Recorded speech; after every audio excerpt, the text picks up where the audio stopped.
Dan Ige is a massive underdog, plus 260 underdog with the minus 350 comeback in terms of a favorite for Movsar Evloev. Now, Evloev has looked damn near unstoppable at this point, AJ. This is a dude who he put a clinic on me and Hakeem Dawodu.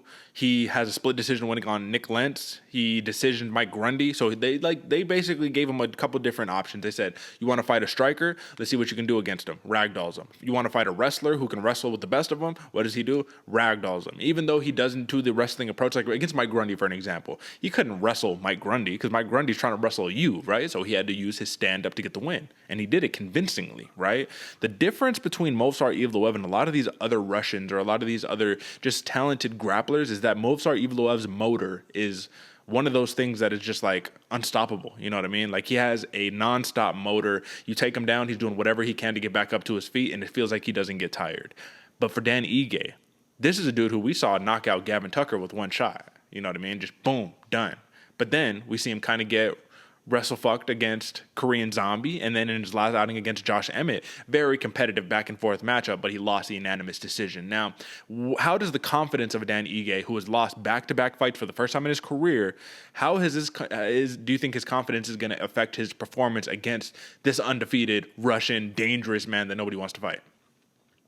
Oof, well, it's hard because it can go two ways, right? You can either get a little morale crushed. You can feel it, start getting in your feelings and thinking, maybe this isn't for me.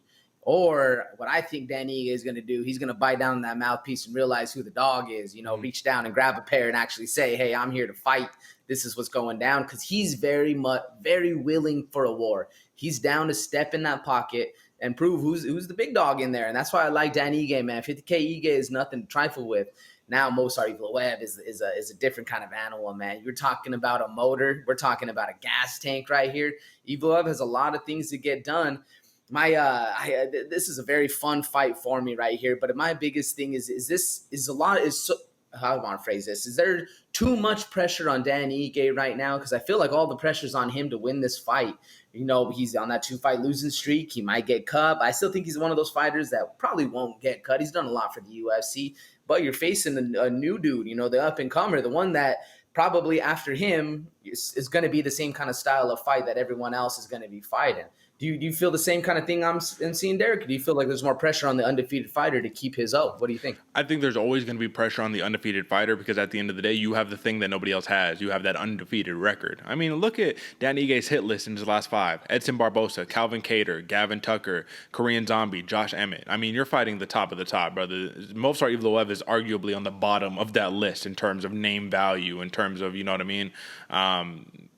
I guess right above Gavin Tucker then. So Gavin Tucker might be the bottom of the list, but you're right above Gavin Tucker. For Evloev, you fought Sungwoo Choi, Barzola, Mike Grundy, Nick Lentz, Dawodu, also legit fighters, but not nearly the same caliber of fighter. Now, I think that the pressure is going to be more on Evloev, but Dan Ige does have pressure himself, man. He has to get the win. You cannot go on 3 straight losses. You can't do it because this is going to redefine where your career goes. He was at one point a dude, people said he might be able to be fighting for a championship in the near future. And now you turn into gatekeeper. And then after gatekeeper, you turn into on the precipice of fighting for your job, which is what you never want. But let's talk X's and O's. Let's talk about how this matchup actually takes place. Clearly, the odds makers, everybody in the building is going to say Evloev's going to do what? He's going to stand in front of you and he's going to shoot for a double, put you on your back, and try to keep you there for the whole entire fight. Now, Dan Ige has never been finished in his entire MMA career. So Evloev has vowed to give him the first stoppage loss of his career. Can it happen? Yes, anything can happen in 4-ounce gloves. Will it happen? I'm not sure. And I think if Dan Ige can keep the fight on the feet, he can have a lot of success, brother. I think that he is levels above in terms of the striking of Movsar Evloev, but are we going to see the classic, I can't strike too much because I'm frozen, because if I put together 2 or 3, I'm getting taken down? But here's the caveat to that, AJ. What if Dan Ige uses a lot of anti-grappling striking maneuvers to be able to set the table, right? Lots of knees up the middle, lots of uppercuts, you know what I mean? Like if he's constantly feinting, that he's going to have something for you if you shoot in, that presents the danger of, do I want to shoot in? Ige did this very effectively against Josh Emmett in his last fight, right? He gave him a lot of knees up the middle, so every time Emmett did come in, he kind of had to come in like this, you know what I mean? You couldn't come in flush forward, so you eat something on your chin, but you had to come in a little extra guarded, which which kind of nullified the takedown attempt. Do you agree that that can be a very effective strategy? Or do you think that that's, even though it sounds good in words, right, it's going to be a lot harder against Evloev, truly? Well, yeah, it's obviously going to be a lot harder in practical application than in in words and saying it. But I think the UFC did Dan Ige a favor by giving him Josh Emmett first, because you're right, a lot of those uppercuts, a lot of those knees coming up the middle with the head with the wrestler that's going to be pushing forward the entire time.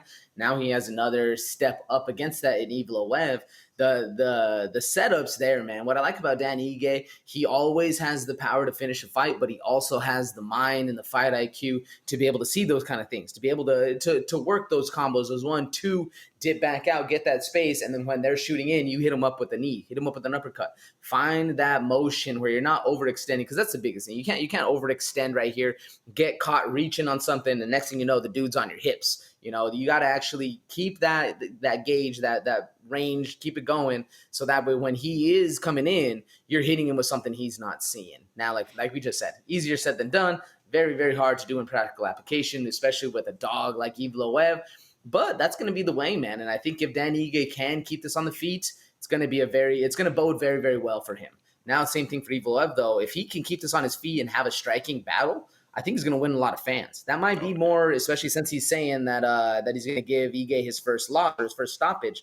That might be more what he's thinking about, is keeping on the feet, making a more exciting fight, because he was getting booed in the Dawoodu. Yeah. And anytime nowadays, anytime you're sitting there on the ground, you're getting booed basically. So I think that played a little bit into the mind, or maybe it did, maybe it didn't, whether on his whole interview or not.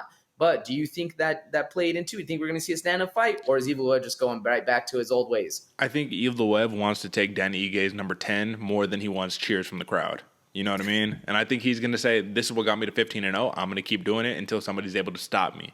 So that's the whole key. Can Dan Ige stop him? Maybe, maybe not. One interesting stat is that Movsar Evloev, he's tied for 7th most takedowns at featherweight actively right now with 18, brother. So this is he's 5-0 in the UFC, 18 takedowns in 5 fights.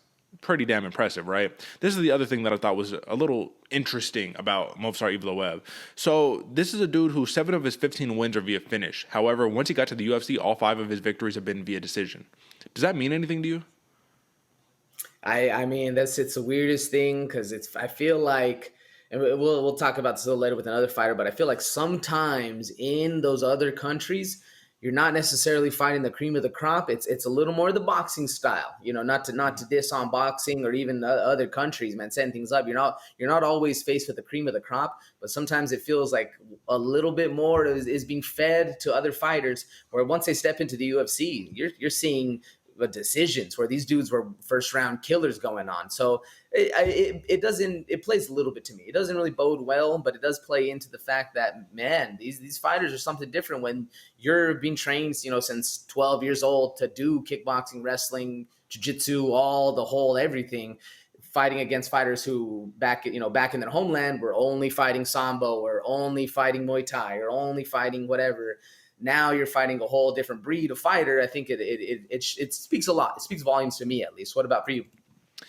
Well, it just sometimes means to me that maybe you get a little gun shy. Maybe you want to be a little safe. You know what I mean? You want to really protect that O sometimes. But I agree with you. Yeah, you fighting in other organizations. Are you fighting the top of the top? No, but that's the whole point, right? The UFC is the top of the top. So you're trying to get there. But sometimes your ego can get a little inflated because of the success you have at the lower level that you're not able to replicate. So maybe that's why you got signed, to replicate that success, and then you can't do it. You turn into a different fighter.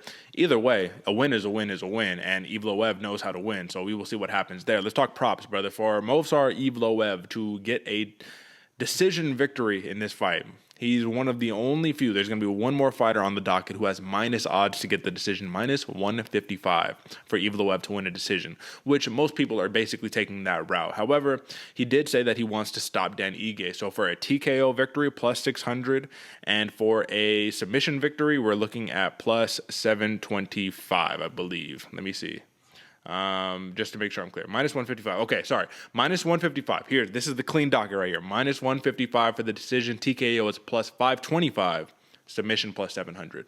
Similar, but a little bit different odds. What do you make of those odds right there, brother? Plus 525 for the TKO. I mean, Can he get Dan Ige back against the fence and just smashing him down to get the finish? I mean, that could be a likely outcome in this fight. However, Ige does have good get-ups and he has good wrestling himself, so maybe decision is the best way to go. What do you think? For me, I think that decision sure you're taking a little bit minus money, but it's a lot better than that minus 350. That's true. I think that's the one for Evloev. But could he sit Dan Ige back down, back, up and down, keep wrestling, let Ige stand up, keep wrestling, let him stand up, get tired, fake for the wrestling, and then come in with the big bomb up against the fence? Could happen. Could easily happen. That minus 550. Yeah, it's a little better than I was expecting for a TKO farm, to be honest. So let me ask you this, and it was actually plus 525. That was the prop on there for Evloev. Plus 750 is the TKO prop for Dan Ige. I mean, there should be a little something there, right? I mean, I think that he definitely can get Evloev tired, get a little cardio on the rocks, and then put him to sleep right there. Would you put any money down for that plus 750 prop? Yes, all day long, brother. Even if it's like $50 or something, plus whatever it was, 700 something comeback, man, all day long, because Ige has some serious power. And the last thing you need is you're shooting in for the double, and next thing you know, you're eating a knee or eating an uppercut to the mouth. Yeah, I think Ige can get it done. That's some serious value right there. Listen, bro, we saw what he did to Gavin Tucker. One hitter quitter right there, man. The dude has the power. Now, do you see any value in a plus 500 decision victory for Dan Ige? No. Unfortunately not, man. If it's going to decision, he's going to have a backpack on him all night long and a dude just literally working. So, all right. So the verdict is in. Movsar Evloev minus 155 prop for a decision victory. A lot better than that minus 350 money line. And in all honesty, the track record shows it. 5-0 in the UFC, all decision victories. I think we're seeing another decision victory on hand. The over and under is 2.5 rounds, minus 425 for the over. So we're hitting on all accounts right there. All right.